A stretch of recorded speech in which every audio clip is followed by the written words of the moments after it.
Nós temos no verso 47 uma parábola sobre os peixes, ou a rede, como alguns dizem, né?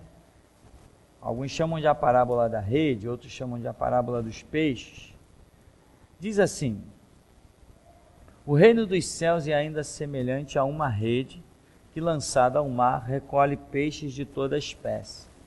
Quando está repleta, os pescadores puxam para a praia. Então se assentam e juntam os bons em cestos, mas jogam fora os ruins. Assim também ocorrerá no final desta era. Chegarão os anjos e irão separar os maus dentre os justos, e lançarão os maus na fornalha ardente. Ali haverá grande lamento e ranger de dentes.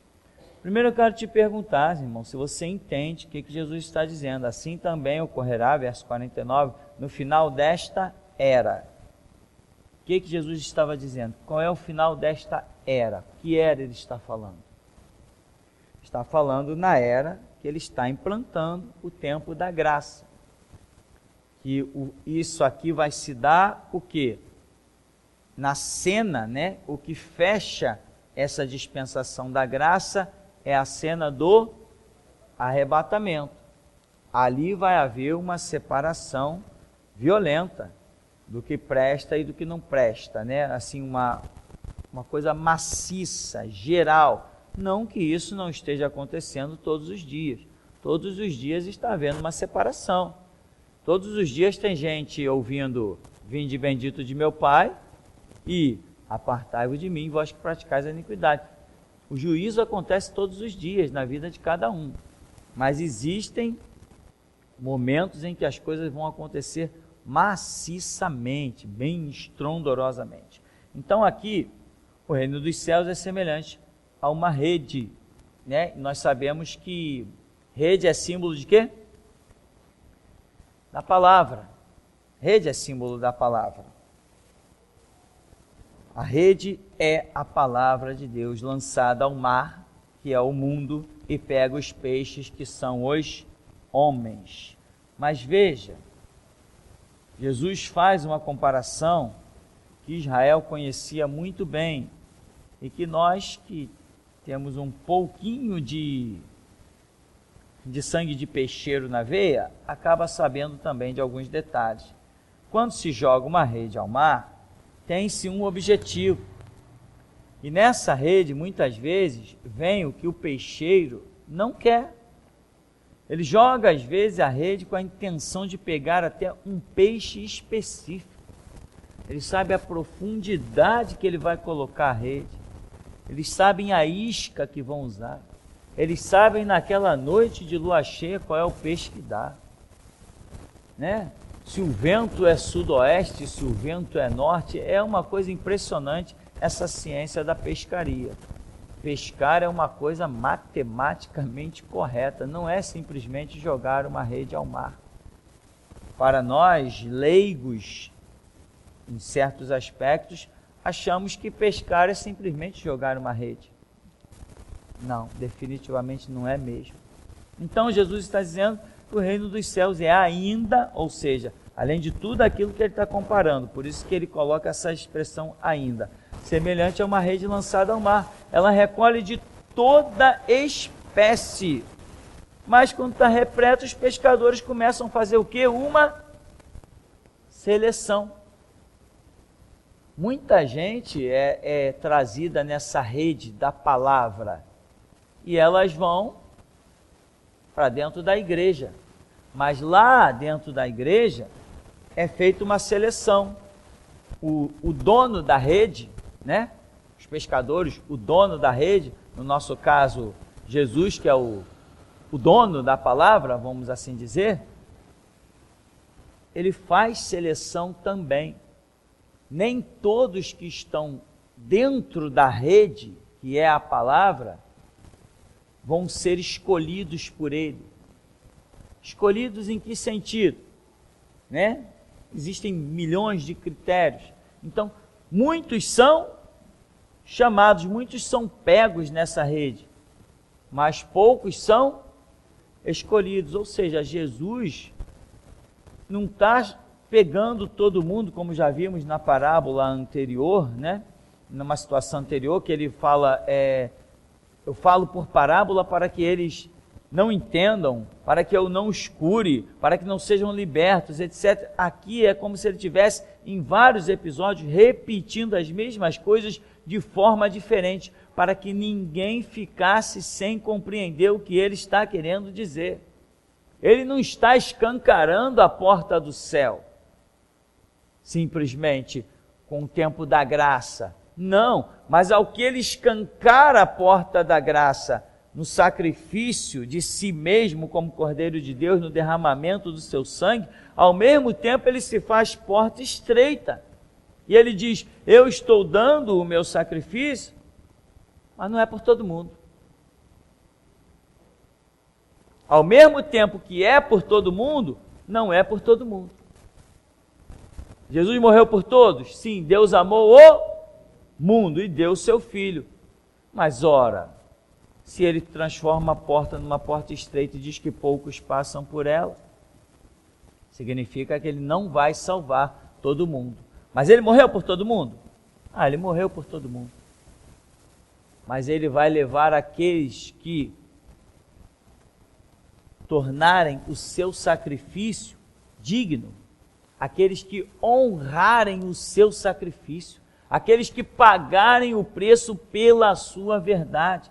Então tem uma série de fatores que faz nos entender muito bem que a rede de Cristo é lançada, e ali vem peixe grande, peixe pequeno, e vem várias espécies. Aqui diz toda espécie, significa que são peixes diferentes. Espécie caracteriza situações diferentes, e depois ele vai e começa a fazer seleção. O que ele considera bom,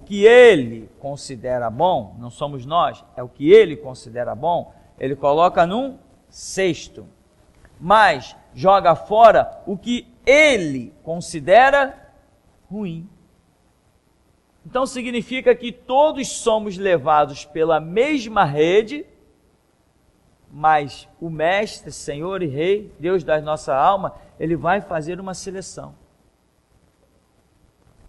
Isso, irmão, eu tenho ideia disso aqui, não é de hoje não. Então eu sempre lutei para que quando Jesus me pegasse na mão como um peixe, ele olhasse e dissesse assim, esse aqui é bom, vai para o cesto. Porque a chance de se jogar um peixe fora, na visão do pescador, é muito grande. Eu já vi pescadores fazendo algumas coisas dessas. E a habilidade com que separam, às vezes, é bem incrível, né? Será que ele está olhando mesmo? Esse presta, esse não presta, esse não presta. Tu nem vê a mão do cara se mexer direito? O risco de tu ser jogado fora pode ser muito grande. Então, vigiai, orai, aquele que está de pé, cuide para que não caia. Agora, o fato é, nessas parábolazinhas miudinhas que nós estamos vendo, o fato é que a porta não está escancarada e que Jesus não está suplicando a todos virem e adentrarem para o reino dos céus. Ele valoriza o seu sangue, ele valoriza o seu sacrifício.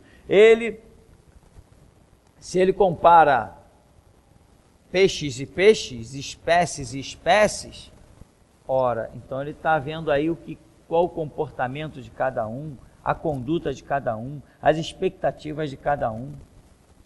E a Bíblia diz, agrada-te do Senhor e Ele satisfará o desejo do teu coração. Então, meu irmão, só para terminarmos esse pensamento, o chamado de Deus não é para te salvar, o chamado de Deus é para te selecionar. Se você passar na seleção dos olhos do Senhor, tu serás salvo. Se você não passar na seleção dos olhos do Senhor, tu serás condenado. Estar na igreja não é estar salvo. Estar na igreja é estar debaixo dos olhos do Senhor para saber se tu serás aprovado ou condenado. ao contrário de muitos falsos que já iludiram muitas pessoas. Se você está na igreja, é porque você é um salvo. Não, isso não é verdade. Se você está na igreja, é porque Deus está te dando a chance de ter um comportamento digno, honrado e ser selecionado como um peixe bom que vá para o cesto do Senhor. Esta é a realidade. No capítulo 14, a partir do verso 27, nós temos uma tão conhecida história que é Jesus anda sobre o mar. E diz assim a partir do verso 27. Mas imediatamente Jesus lhe disse: Tende bom ânimo, sou eu, não temais. Ao que Pedro exclamou: Senhor, se és tu, manda-me ir ao teu encontro por sobre as águas. Então Jesus lhe respondeu: Vem. E Pedro, deixando o barco, andou por sobre as águas e foi na direção de Jesus. Todavia, reparando na força do vento, teve medo e, começando a afundar, gritou: Senhor, salva-me. Jesus estendeu imediatamente a mão, segurou-o e lhe disse: Homem de pequena fé, por que duvidaste? Esse episódio, o que nós queremos ver? Algo talvez pesado, pelo menos é o que ecoa dentro de mim, né? Que é um episódio pesado. Você vê que no verso 28, Pedro fez o que é certo. Pedro exclamou: Senhor, se és tu, me dá uma palavra, me manda ir ter contigo sobre as águas. Pedro não foi sobre as águas. Lembra que Pedro teve uma experiência? Simão Pedro, posso entrar no seu barco? Pode. Pregou. Simão, lança-te ao mar alto e lança a rede do lado direito. Senhor, nós já pescamos a noite inteira, nós não pegamos nadinha. Ah, mas já que tu falaste, sobre a tua palavra nós lançaremos a rede. Vamos lá. Pedro viu que o efeito da palavra de Jesus é tremendo. Um homem experiente, tudo que fazia na vida era pescar. Sabia que naquela noite já era, naquela ocasião já era, não ia pegar mais nada, ele estava acostumado com aquilo. Já tinha passado a noite inteira jogando rede e sabia que não ia pescar nada, muito menos aquilo que pescou. Então ele aprendeu uma lição poderosa, que a atitude que daria resultado era aquela que viesse depois da palavra do Senhor. Já que tu mandaste, vamos lançar a rede. E a glória aconteceu. Aqui, Pedro faz a mesma coisa. Se és tu, me manda ir ter contigo sobre as águas. Pedro sentiu a vontade de fazer, mas, peraí. Senhor, se é tu, me manda ir ter contigo sobre as águas. Ele recebe a palavra do Senhor. Então Jesus lhe respondeu: Vem. Pedro imediatamente deixou o barco, andou sobre as águas e foi na direção certa, na direção de Jesus. Então Pedro tem a palavra, Pedro está na direção correta, mas o desfecho da história não é muito bom. Toma cuidado, irmão. Toma cuidado. Caminha cada passo com firmeza, com muita humildade, né? Já vi muita gente bater no peito. Eu conheço a palavra, eu conheço Bíblia de capa a capa. Eu costumo dizer, essa gente só conhece a capa. E tem mais, se tu mudar para uma capa de outra cor, o cara já não conhece mais nada, fica perdido. Já vi muita gente se dar mal, irmão, porque achava que tinha feito 2, 3 cursos de teologia. Não é quem conhece a palavra que vai se dar bem, não. A palavra não é um ponto, um detalhe. Jesus Cristo falou: aquele que tem o meu mandamento e o guarda, este é o que me ama. Certo ou errado? Quem acha que está certo? Quem acha que está errado?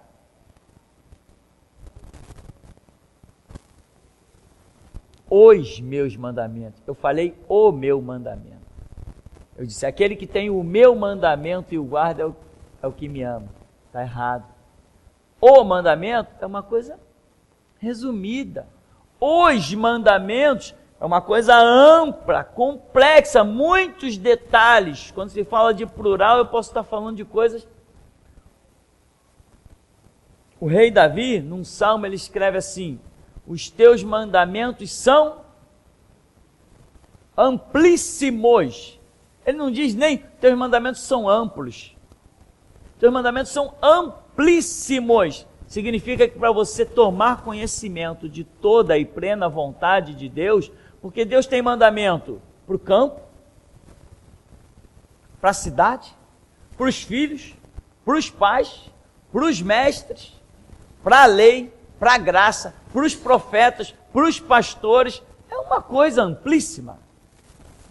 Então, no que você pode ser perfeito numa coisa, se falhar em outra, você não vai ser condenado pelo que você foi correto, mas pelo que você falhou. Então você não pode pisar na bola nos mandamentos do Senhor. Então, irmão, vai com calma. Revivendo aqui, Pedro tem a palavra: Senhor, me manda ir ter contigo. Vem.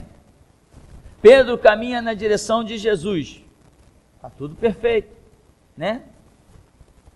Mas, diz aqui no verso 30, todavia reparando na força do vento, teve medo e começando a afundar, gritou: Senhor, salva-me. Jesus estendeu a mão imediatamente, o segurou e disse: homem de pequena fé, por que duvidaste?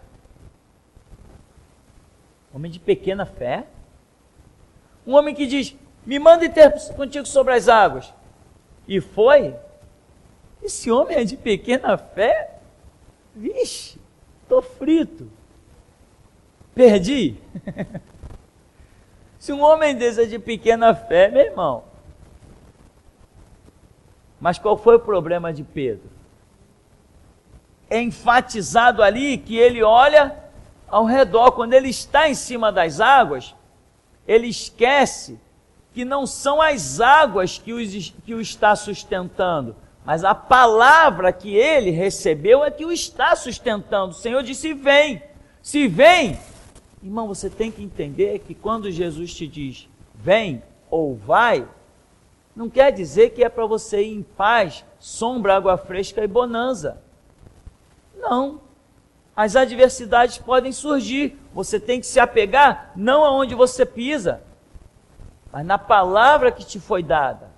Pedro desprezou essa palavra, porque o vento era contrário, provavelmente, sei lá o que aconteceu naquele vento, que tipo de vento, e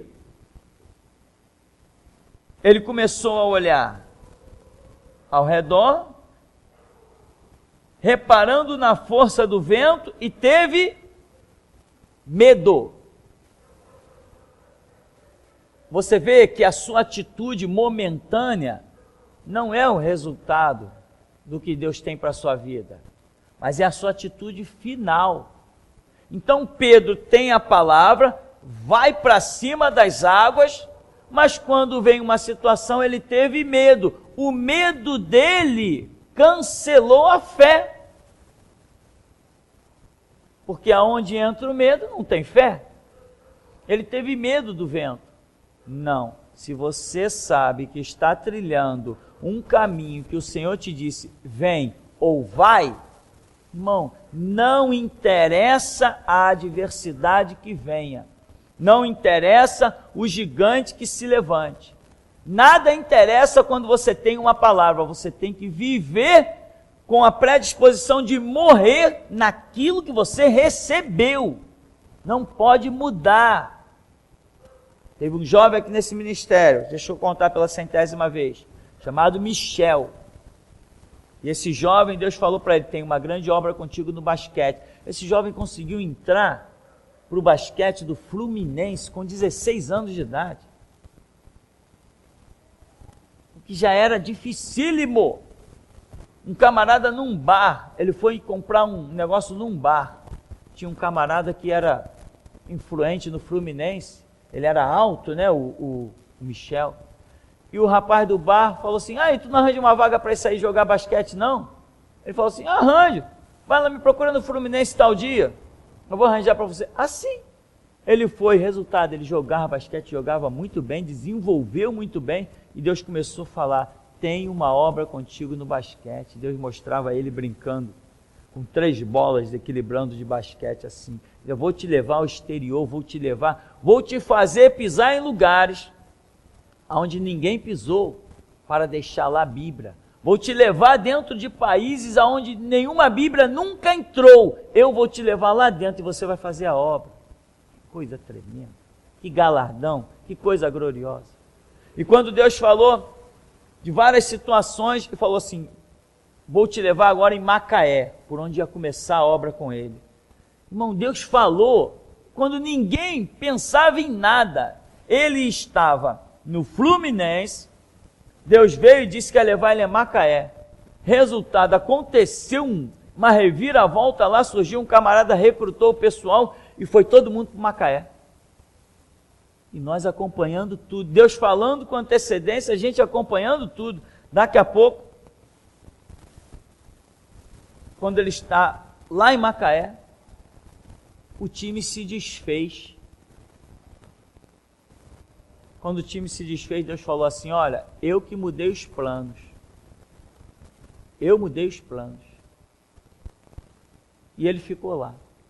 Foi cada um para um lado, cada um voltou para sua casa, e ele conseguiu, cederam a ele, continuar morando e dormindo, sem nenhuma falta. Eu falava com ele no telefone, o que está te faltando? Absolutamente nada. Eu falei, então fica firme. Mas o time acabou, mas a promessa permanece de pé. Ele não via como, mas eu via, né? A diferença, né? Eu sou Zacarias, ele é Maria. Falei, fica firme, porque o que quer que aconteça, já está no plano de Deus, ele muda os tempos e as estações, fica firme. Aí sempre que ligava, não, que eu vou sair e tal, eu falei, rapaz, não sai daí, tu vai sair do projeto de Deus. Resultado, insistiu, saiu do clube, não quero mais basquete não, abandonou, se meteu num casamento e daqui a pouco o time voltou todinho, ele ficou de fora, uns foram para a Itália, outros foram para os Estados Unidos, com bolsa paga integral para estudar e jogar basquete, ficar rico e não fazer nada, que não eram servos de Deus, e ele como servo de Deus, com promessas, está por aí. Ou seja, quando Deus te manda num projeto, quando Deus te dá uma palavra, meu irmão, se você tem uma palavra, você está seguro. Se você tem uma palavra, não interessa se o leão te engoliu, ou se o peixe, se o monstro marinho já te jogou no estômago. Quem tem uma palavra de Deus, meu irmão, volta das cinzas. Então, o que aconteceu com Pedro? Teve medo. Quem tem medo não pode andar sobre as águas. E essas águas representam o quê? O que representa essas águas? Quando ela te sustenta, representa a palavra de Deus. Quando ela te traga, representa as nações. Então você tem que entender que o que vale é a palavra. Jesus diz assim, eu tenho uma obra na tua vida. Ah, tem, Senhor? O que eu faço? Anda na minha presença e ser perfeito. Beleza. E os midianitas vêm aí, e eu estou lá preocupado com o midianita. E os filisteus? Quem tem uma palavra de Deus não esquenta a cabeça com nada. E o juiz? E o traficante? E o delegado? E os promotores? Cadê eles? Eles me atrapalham em quê? Se não atrapalham a mim, não atrapalham você também. Então, irmão, aprenda essa lição gloriosa. Se você tem uma palavra, nada pode te atemorizar. Você tem que dizer, eu sei que recebi essa palavra de Deus. Eu sei que recebi. você morre por ela. Morre por ela, irmão. Não volta atrás. Não tenha medo. Sadraque, Mesaque, Abednego, Daniel, Jeremias, Isaías, deixa-te cerrar no meio, mas você não abre mão da palavra. Cerraram Isaías no meio, ele perdeu ou ganhou? Apedrejaram Estevão, ele perdeu ou ganhou? Crucificaram Pedro, decapitaram Paulo, mandaram a cabeça de João Batista para o espaço, eles perderam ou ganharam? Quem tem uma palavra nunca perde, é mais que vencedor. Então, tem que entender isso. Quando Deus te dá uma palavra, também pode, na palavra que Ele te dá, suscitar os ventos para testar a sua fé. Na verdade, você sabe que é assim. Sempre que Deus te promete alguma coisa, pode esperar que vai ser suscitada uma prova contra você. Sempre! Eu disse sempre, é sempre. Eu acompanhei isso na minha vida. Eu tinha promessas de Deus e, de repente, estou caminhando nas minhas lutas e provas. De repente, vinham situações horríveis. E eu permanecia firme naquelas situações. De repente, as portas se abriam. Eu entendia, caramba, aquilo que aconteceu foi para provar a minha fé. E assim tem sido até o dia de hoje. Sempre que Deus tem algo glorioso, dispensações aqui no ministério, todo dia, irmão, nós somos provados. Bom, Jesus estendeu imediatamente a mão, segurou e lhe disse: homem de pequena fé, por que duvidaste? Quem sabe Pedro não diz assim: caramba, estou andando sobre as águas, eu sou o cara mesmo, né? Agora todo mundo vai me respeitar, né? Daqui a pouco vem uma brisa, ele começa a afundar. Jesus diz: tu não é tão grande assim, tu é um homem de pequena fé. E começou a afundar e pediu socorro. Ele não sabe nadar, não? Que pescador é esse? Pescador que não sabe nadar? Sabia, e muito bem, né? Quando Jesus ressuscita: ei, vocês pescaram alguma coisa? Alguém disse: é o Senhor. Ele pulou do barco e foi embora. Sabia nadar muito bem. Mas não adianta saber nadar. Se você não tiver fé, o mundo vai te estragar, irmão. Sabendo nadar ou não. Bom, então, para nós concluirmos, diz assim: assim ambos entraram no barco e cessou o vento. Então os que estavam no barco adoraram-no, exclamando: verdadeiramente tu és o Filho de Deus. Depois de atravessarem o mar, chegaram a Genezaré.